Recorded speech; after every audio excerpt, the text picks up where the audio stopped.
स्वागत है आपका हमारे चैनल लक्ष्य स्टडी पर। दोस्तों, आज के इस वीडियो में हम लोग संख्याओं के बारे में जानकारी लेंगे और सीखेंगे कि आखिर प्राकृत संख्या, पूर्ण संख्या, भाज्य संख्या और अभाज्य संख्याएं क्या होती है।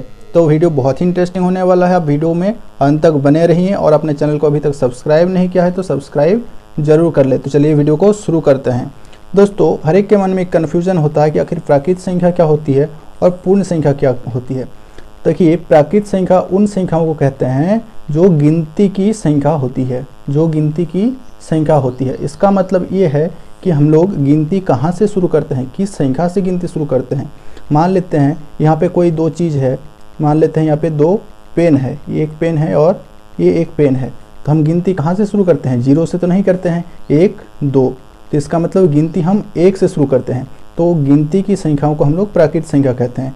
इसका मतलब प्राकृत संख्या एक से शुरू होता है, 1 2 3 4 5 6 7 और इस तरह से ये चलते रहता है। कहाँ तक? अनंत तक। इसका मतलब कभी ये ख़त्म नहीं होती है संख्याएं।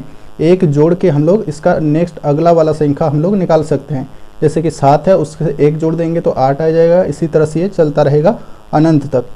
तो आपसे कोई ये पूछे कि सबसे छोटी प्राकृत संख्या कौन सी है, तो आप बताएंगे 1 है। सबसे बड़ी प्राकृत संख्या पूछेगा तो आप बताएंगे कि अनंत है, यानी पता नहीं लगाया जा सकता। अब दूसरा समझिए, पूर्ण संख्या। पूर्ण संख्या क्या होती है? देखिए, पूर्ण मतलब क्या होता है? Full, complete. इसका मतलब कुछ भी नहीं और शेष बचा है, सब कुछ कंप्लीट हो गया है।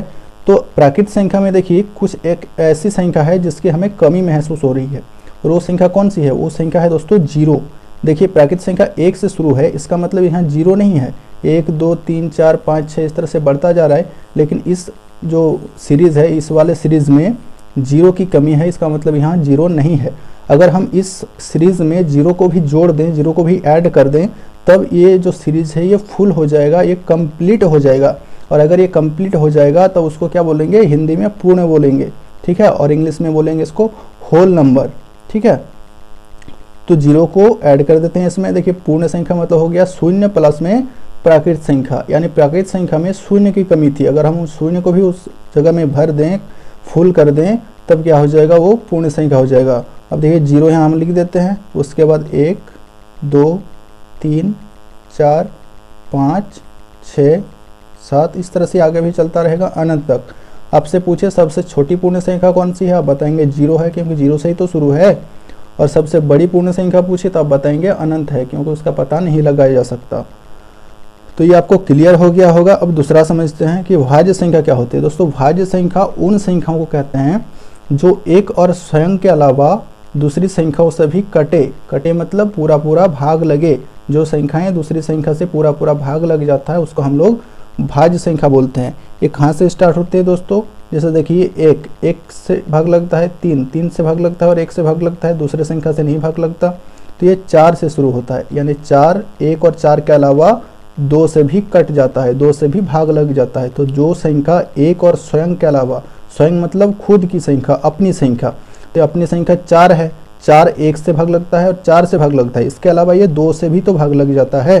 तो कोई संख्या अगर किसी एक भी दूसरे संख्या से भाग लग जाए तो वो हो जाएगा हमारा भाज्य संख्या। तो 4 से स्टार्ट हो गया, उसके बाद 6 8 9 10 12 15 16 18 20 और इस तरह से ये चलता रहेगा। आपसे पूछे सबसे छोटी भाज्य संख्या कौन है, तो आप बताएंगे 4 है। सबसे बड़ी भाज्य पूछे तो आप बताएंगे अनंत है, क्योंकि चलता रहेगा। अब अभाज्य संख्या क्या है? जो दूसरी संख्या से ना कटे। अभाज्य संख्या उन संख्याओं को कहते हैं जो दूसरी संख्या से नहीं कटता है, किसी भी दूसरी संख्या से नहीं कटता है, केवल एक और स्वयं से ही कटता है। जैसे 2 3 5 7 11 13 17 19 और इस तरह से आगे भी चलता रहेगा। तो देखिए, 2 न तो कोई किसी संख्या से भाग लगता है, न 3 किसी से भाग लगता है, 2 सिर्फ 1 से भाग लगता है और अपनी संख्या यानी 2 से भाग लगता है, 3 सिर्फ 1 से भाग लगता है और अपनी संख्या 3 से भाग लगता है, 5 सिर्फ 1 से भाग लगता है और अपनी संख्या 5 से भाग लगता है।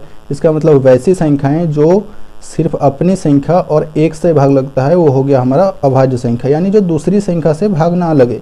और भाज्य संख्या मतलब जो दूसरी संख्या से भाग लगे।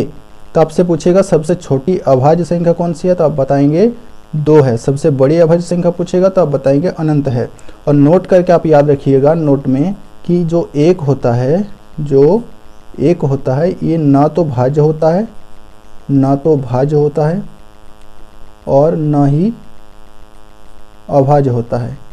ये किसी भी कैटेगरी में नहीं आता, क्योंकि 1 का केवल एक ही गुणनखंड होता है। 1 केवल 1 से ही भाग लगता है, तो इसका 2 भी गुणनखंड नहीं है और दूसरी संख्या से भी भाग नहीं लगता।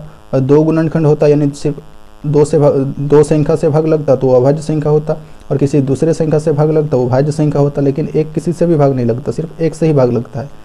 तो इसको किसी भी कैटेगरी में नहीं रखा गया है, ये अलग है। 1 न तो भाज्य संख्या है, न ही अभाज्य संख्या है। तो उम्मीद करते हैं आपको सारी चीज़ें क्लियर हो गई होगी।